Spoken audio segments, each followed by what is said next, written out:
High, welcome chemistry ক্লিনিকে। তো মোটামুটি একটা ভালো খবর, যেটা রাউন্ড 3-তে কিছু গভর্নমেন্ট এমবিবিএস সিট অ্যাড হয়েছে, আর কিছু প্রাইভেট কলেজও অ্যাড হয়েছে। কিছু নয়, সরি, একটা প্রাইভেট কলেজ অ্যাড হয়েছে এবং কিছু প্রাইভেট সিটও অ্যাড হয়েছে। কিন্তু রাউন্ড 3-তে এমসিসি যেটা সিট বাড়াচ্ছে সেটা কিন্তু প্রাইভেট কলেজের উপরে বেশি জোর দিচ্ছে। কেন জানি না, সেটা হয়তো মানির দিক থেকে একটা ফেসিলিটি পায়, সেটা আমি ঠিক জানি না। তো কেন প্রাইভেট সিট বেশি বাড়াচ্ছে, গভর্নমেন্ট সিট আশা করি বাড়ানো উচিত ছিল। তার কারণ হচ্ছে, দেখো, ওয়েস্ট বেঙ্গলে রাউন্ড 2-তে লাস্ট কাট অফ উঠেছিল কত, 42,879। তো কিছু যদি সিট বাড়াতো তাহলে যারা 45 বা 44 কেতে যাদের র্যাঙ্ক আছে তারা কিন্তু পেয়ে যাওয়ার সম্ভাবনা ছিল। তো এগুলো একটু মানে যারা 508 মতো উঠেছিল, যারা 505 506 যারা পেয়েছে তারা হয়তো পাবে কি পাবে না সেরকম কনফিউশন আছে। তাহলে এগুলোও একটু দেখা উচিত ছিল, প্রাইভেট সিটগুলোকে না বাড়িয়ে। তো আপাতত দেখা যাক কোন কোন কলেজ কত সিট পেলো। তাহলে দেখো, রাউন্ড 3-র জন্য নিউ যেটা কলেজ অ্যাড হয়েছে সেটা হচ্ছে কোচবিহার গভর্নমেন্ট মেডিকেল কলেজ। তাতে 50টা সিট নিউ অ্যাড হলো গভর্নমেন্ট কলেজে, বুঝতে পারলে।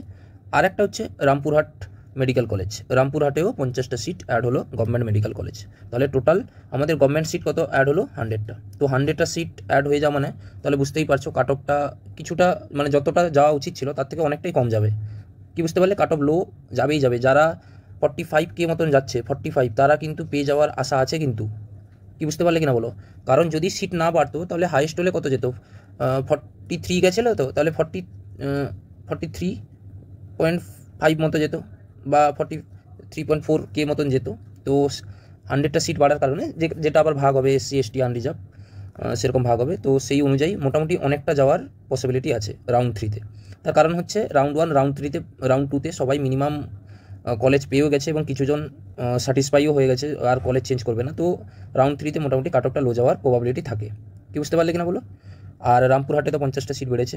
আর প্রাইভেট কলেজ যেটা হচ্ছে জগন্নাথ গুপ্তা ইনস্টিটিউট, তাতেও 50টা সিট বেড়েছে প্রাইভেট কলেজ। এবার তাতে আবার স্টেট কোটা পাবে, আবার তোমাদের প্রাইভেট কোটা পাবে, সেটা আবার ভাগ হবে। যেরকম 17টা স্টেট কোটা পায় তাও সেরকম যাবে।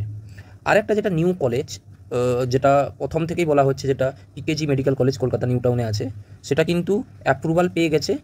এবার এনএমসি থেকে অ্যাপ্রুভাল পেয়ে গেছে। এবার রাউন্ড 3-তে যদি আমাদের ওয়েস্ট বেঙ্গল এমসিসি যদি অ্যাড করে, মানে যখন সিট ম্যাট্রিক্স পাবলিশ করবে তাতে যদি অ্যাড হয়ে যায় তাহলে এটা রাউন্ড 3 থেকেই চালু হয়ে যাবে। কি বুঝতে পারলে, তাহলে রাউন্ড 3 থেকেই এটা 50টা সিট অ্যাড হয়ে গেছে। মানে এনএমসি ন্যাশনাল, আমাদের যেটা ন্যাশনাল কমিটি কিন্তু এটা জানিয়ে দিয়েছে যে 50টা সিট অ্যাড করে নাও। এবার আমাদের ওয়েস্ট বেঙ্গল এমসিসির উপর ডিপেন্ড করবে এটা, কিন্তু এটা ধরে নাও অ্যাডই হয়ে গেছে রাউন্ড 3-তে। তো মোটামুটি 100টা গভর্নমেন্ট সিট আর 100টা প্রাইভেট সিট আমাদের রাউন্ড 3-তে অ্যাড হচ্ছে। তাহলে টোটাল 200টা সিট অ্যাড হচ্ছে। তাহলে রিভাইজ শিডিউল একটা পাবলিশ করেছিল 10 তারিখে। আমাদের তোমাদের সিট ম্যাট্রিক্স দেওয়া উচিত ছিল এবং চয়েস ফিলিং 10 তারিখ থেকে শুরু হয়েছিল, সেটা তোমরা জানো এবং নোটিশও আশা করি ফলো করেছো। সেটা হচ্ছে নেক্সট 15 তারিখ অবধি পিছিয়ে দিয়েছে, 15 তারিখ অবধি। তো 15 থেকে 17 তারিখের মানে 15 তারিখ আমরা সিট ম্যাট্রিক্সটা পেয়ে যাব, 15 তারিখ। আর চয়েস ফিলিং তোমরা 15 থেকে 17 অবধি করতে পারবে চয়েস ফিলিং।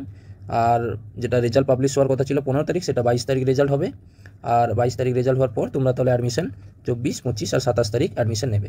কি বুঝতে পারলে কিনা বলো। তো এইটা হচ্ছে আজকের মোটামুটি সিনারিও। তো তোমরা দেখে নিও। হ্যাঁ, কাট অফটা কিন্তু আশা করি লো যাবে গভর্নমেন্টে। প্রাইভেটেও আশা করি লো যাবে, কারণ প্রাইভেটে সেকেন্ড রাউন্ডে কাট অফটা একটু বেড়ে গেছিলো, সে থার্ড রাউন্ডে লো যাবে। আর গভর্নমেন্টেরও তো লো যাবেই। ঠিক আছে, থ্যাংক ইউ।